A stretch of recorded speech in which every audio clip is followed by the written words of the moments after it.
চিরিশখা সিরিয়ালের ৮ জুলাইয়ের আজকের পর্বে দেখা যাবে সোহিনী কমলিনীর কাছে আত্মসমর্পণ করে সব কিছু বলে দেয়। আর সেই সময় সোহিনীদের হোটেলের বিল মিটিয়ে দেয় কমলিনী, আর কমলিনী নিজেই বাড়ি থেকে চলে যায়, কারণ সোহিনী চন্দ্রের সঙ্গে এই বাড়িতেই থাকবে বলেছে। হ্যাঁ বন্ধুরা, এমনটাই দেখবেন আজকের পর্বে। গত পর্বে সোহিনী কমলিনীর কাছে এসেছিল দেখা গেলেও আজকের পর্বটা শুরু হয় একটু পেছন থেকে। এ পর্বে দেখা যাবে বুবলাই আমরা এ বাড়িতে কেন থাকতে পারবো না এ কথা বলে তার মার সাথে চেঁচামেচি করতে থাকে, আর বলতে থাকে যে আমরাও ছোট থেকে এ বাড়িতে বড় হয়েছি, দেখব কে আমাদের কিভাবে এ বাড়ি থেকে উচ্ছেদ করে দেয়। তখন কমলিনী বুবলাইকে বলে, তোদেরকে উঠাতে গেলে না কোর্টে যেতে হবে, কোর্ট থেকে পুলিশ এসে তোদেরকে উঠিয়ে দিয়ে যাবে, এটাই তোদের জন্য ঠিক হবে। তখন তোরা ঠিকই এ বাসা থেকে বেরিয়ে হয়ে যাবি। কিন্তু ওই মানুষটা তো দেবতুল্য মানুষ, সে কখনোই এই কাজটা করতে পারবে না। আর মিঠি তখন পাশ থেকে বলে ওঠে, হ্যাঁ মা, ঠিকই বলেছ, ওরা তো এই ভালো মানুষেরই সুযোগ নিচ্ছে। আর মিঠি তার ঠাম্মিকে বলতে থাকে, ঠাম্মি তুমি কেন আমার মাকে এত কথা শোনাচ্ছ? আমার মা কি ছোট বাচ্চা মেয়ে যে যখন যেখানে যাবে তোমার কাছে সব কথা বলে যেতে হবে? বুবলাই পাশ থেকে বলে ওঠে, বলে যাবে কি করে, গিয়েছিল তো স্বতন্ত্র বসুর সাথে। তখন কমলিনী বলে, গিয়েছি, বেশ করেছি, সে মানুষটা আমার ভালো চায় তাই আমি তার সাথে গিয়েছি।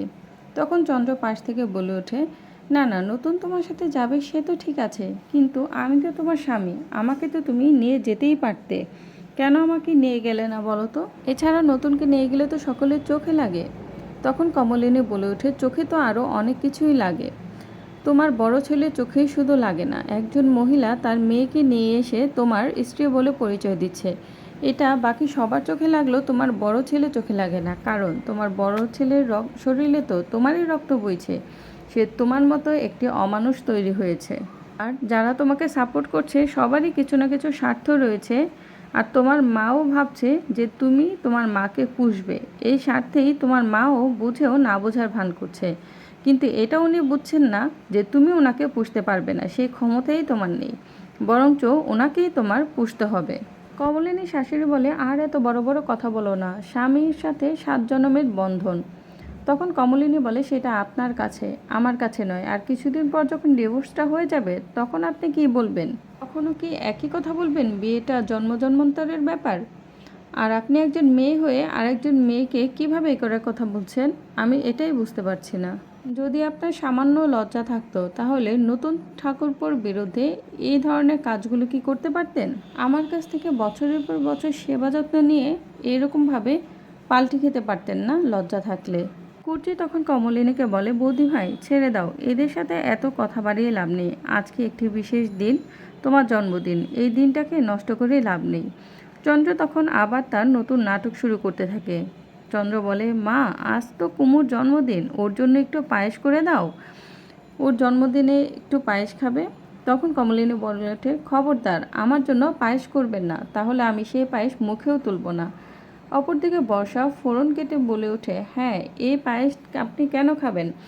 এখন যদি নতুন কাকু পায়েস করে আনতো তাহলে তো সেই পায়েস আপনি ঠিকই খেয়ে নিতেন।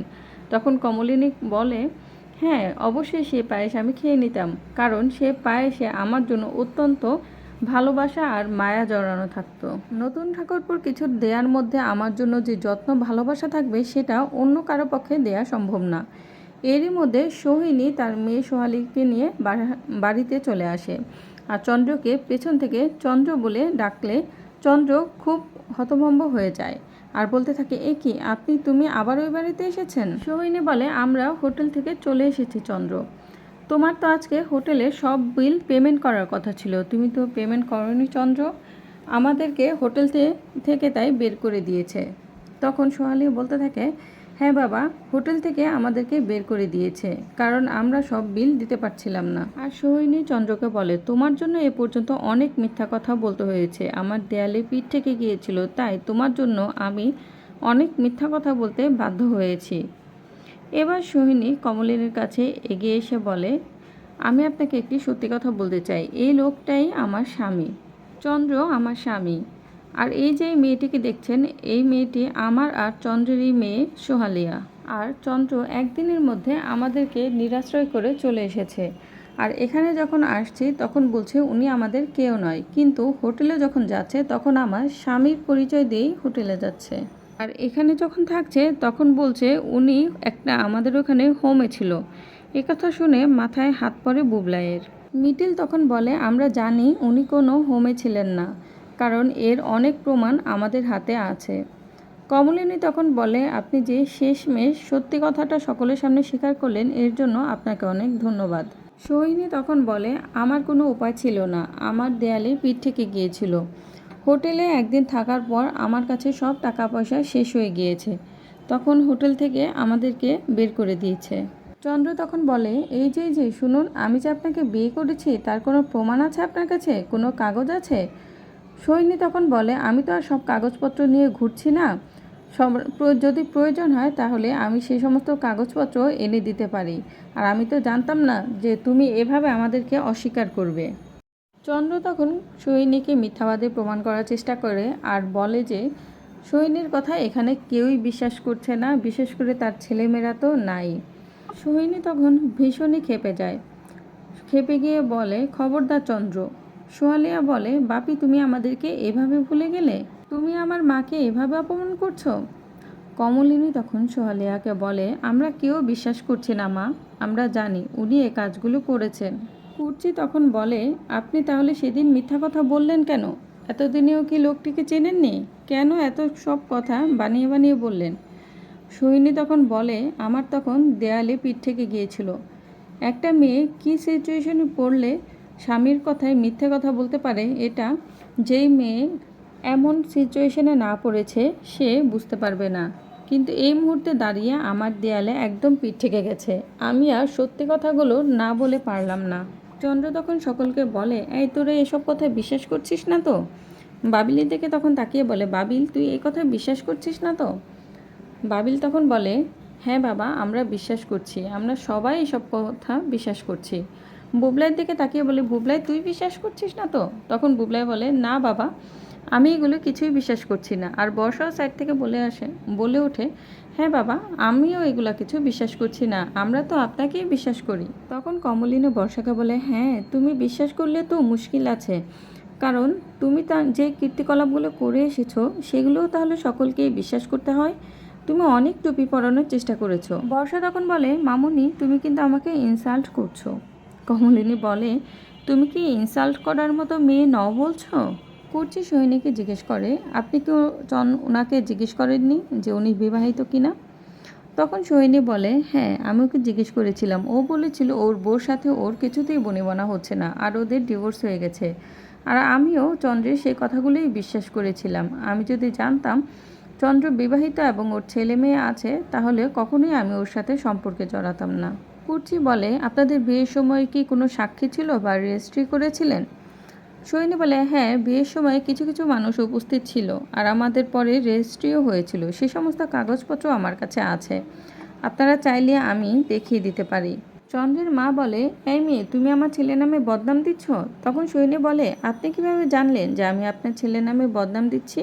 তখন কমলিনী বলে আপনি এখনও আপনার ছেলেকে আড়াল করে যাচ্ছেন, যখন কোর্টে থেকে পুলিশ এসে আপনার ছেলেকে টানতে টানতে হিড় করে নিয়ে যাবে তখন আড়াল করতে পারবেন তো আপনার ছেলেকে? চন্দ্র বলে আমাকে ফাঁসানো হয়েছে। কমলিনী বলে বাবা তুমি এ পর্যন্ত অনেককেই ফাঁসিয়েছো, তোমাকে আবার কে ফাঁসাবে? কমলিনী আরও বলে যাক এখানে অনেকের মনে অনেক দ্বিধাদ্বন্দ্ব ছিল, আশা করি এখন আর সেগুলো থাকবে না। চন্দ্র বলে আমি যদি ওকে বিয়ে করেও থাকি তারপরও একটা বিয়ে থাকতে আরেকটা বিয়ের কোনো ভ্যালু নেই। আমি যদি ওকে বিয়ে করেও থাকি তাহলে আমি এখন ওকে অস্বীকার করছি। কমলিনী বলে তুমি কি ভেবেছো তুমি এই বিয়েটা অস্বীকার করলেই কি আমি তোমার সাথে বিয়েটা স্বীকার করে নিব? তোমার মতো একটি দুশ্চরিত্র লোকের সাথে আমার যত তাড়াতাড়ি ডিভোর্সটা হবে তত তাড়াতাড়ি আমি মুক্তি পাবো। কমলিনী তখন সোহিনীকে অনেক ভদ্রভাবে জিজ্ঞেস করে আপনাদের কত টাকা লাগবে? আপনারা যার কাছে এসেছেন তার কাছে কোনো টাকাই নেই, সে কখনোই আপনাকে কোনো টাকা দিতে পারবে না, এই জন্যই সে এবারেতে এসেছে। বাবিল বলে মা তুমি কি এখন ওদেরকে টাকা দেবে নাকি? কমলিনী তখন বলে ওদেরকে যদি এখন আমি টাকা না দিই তাহলে তো হোটেলের লোকেরা এখানে এসে চড়াও হবে। সোহিনীকে কমলিনী জিজ্ঞেস করে আপনার কত টাকা হয়েছে। সোহিনী জানায় তাদের 9,000 টাকা হয়েছে। তখন কমলিনী জানায় সে টাকাগুলো দিয়ে দেবে, কিন্তু সোহিনী বলে কিন্তু তার মানে এই নয় যে আমরা আবার হোটেলে ফিরে যাব, আর কতবারই বা আমরা হোটেলে ফিরে যাব, চন্দ্র আমাদের সাথে না যাওয়া পর্যন্ত আমরা এ বাড়িতেই থাকবো। তখন কমলিনী বলে সেটা আপনি আপনার স্বামী ও শাশুড়ির সাথে বুঝে নিন। কুর্চি বলে দেখুন এ বাড়িটা তো আমাদের নয়, এ বাড়িটা যার সে চাইলে আপনি নিশ্চয়ই থাকতে পারবেন, কিন্তু যখন তখন তো এখানে এসে থাকতে পারবেন না।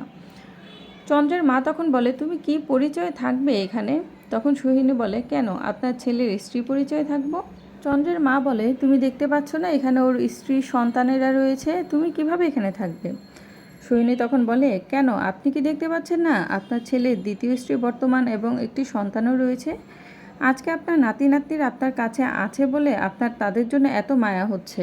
মিঠি এতক্ষণ চুপ করেছিল। চন্দ্রকে এখন বলল ছি বাবা, তুমি এতদিন মায়ের জীবনটা নষ্ট করে দিয়েছো, এখন এসেছো আমাদের জীবনটা নষ্ট করে দিতে। তুমি আমাদের ওপর এবার দয়া করো আর এখন এ বাড়ি থেকে চলে যাও। যদি তুমি এ বাড়ি থেকে না চলে যাও তাহলে তোমার চলে যাওয়ার ব্যবস্থা আমি করব। এদিকে কমলিনী তার ব্যাগ ট্যাগ গুছিয়ে নিতে থাকে। এদিকে মিঠি, মিটিল ও কুচি দৌড়িয়ে আসে কমলিনীর কাছে, এসে বলে কি ব্যাপার বৌদিভাই, তুমি কি করছো। কমলিনী বলছে দেখো দিদিভাই, আমি তো আর আদি যুগের মানুষ নই, তাই একই ছাদের নিচে আমার স্বামীর সঙ্গে অন্য একটি মহিলার স্ত্রী পরিচয়ে থাকবে আর আমিও সেখানে থাকবো, সেটা তো হতে পারে না বলো। কুচি তখন বলে দেখো বৌদিভাই, এই বাড়িটা নতুনদার ঘর তো খালি আছে, তুমি না হয় ওপরে সেখানে গিয়ে থাকো। তখন কমলিনী বলে না দিদিভাই, আমার পক্ষে এটা কোনোভাবেই সম্ভব না। তখন মিঠি বলে তোমরা দাঁড়াও, আমি একটু আসছি। মিঠি দৌড়ে উপরে চলে গিয়ে নতুনকে ফোন দেয়, ফোন দিয়ে সমস্ত ঘটনা জানায়। এদিকে নতুন কমলিনীর জন্য সন্ধ্যায় জন্মদিনে সারপ্রাইজ পার্টির অ্যারেঞ্জ করছিল। নতুন মিঠিকে জানায় মিঠি, আমি এখন তোর মাকে ফোন দিলে তোর মা কখনোই ফোন ধরবে না, তুই যেভাবেই হোক তোর মাকে এখন বুঝিয়ে শুনিয়ে আটকে রাখ সন্ধে পর্যন্ত। আমি একটা কাজে আছি, আমি সন্ধ্যার আগে এখানে কিছুতেই আসতে পারবো না। প্রয়োজন হলে তুই তোর মামা মামু দাদুদেরকে ডেকে ওদেরকে বল সবাইকে মিলে যাতে তোর মাকে আটকে রাখে। তখন মিঠি বলে আচ্ছা ঠিক আছে নতুন কাকু, আমি মাকে আটকে রাখার চেষ্টা করছি। এদিকে মিঠি চলে আসে। তখন কুর্চি, মিঠি কমলিনীকে আবারও বোঝাতে থাকে, কিন্তু কমলিনী কিছুতেই বুঝতে নারাজ, সে এখান থেকে চলেই যাবে। তখন মিঠি কুর্চিকে কিছু একটা বলে আর কুর্চির সাথে সাথে সেখান থেকে চলে যায় কমলিনীর বাপের বাড়িতে ফোন করে বাপের বাড়ির সকলকে ডেকে আনার জন্য। আর এদিকে মিঠিল আর মিঠি মিলে কমলিনীকে বোঝানোর চেষ্টা করে যে এখানেই থাকতে, এখান থেকে এখন কোথাও না চলে যেতে। তো বন্ধুরা, আজকের ভিডিওটি এই পর্যন্তই ছিল। পরবর্তী আপডেট পেতে ভিডিওটিকে লাইক দিয়ে কমেন্টস করে এবং চ্যানেলটিকে সাবস্ক্রাইব করে পাশে থাকুন। দেখা হবে চিরসখা সিরিয়ালের নতুন পর্বের আপডেট নিয়ে।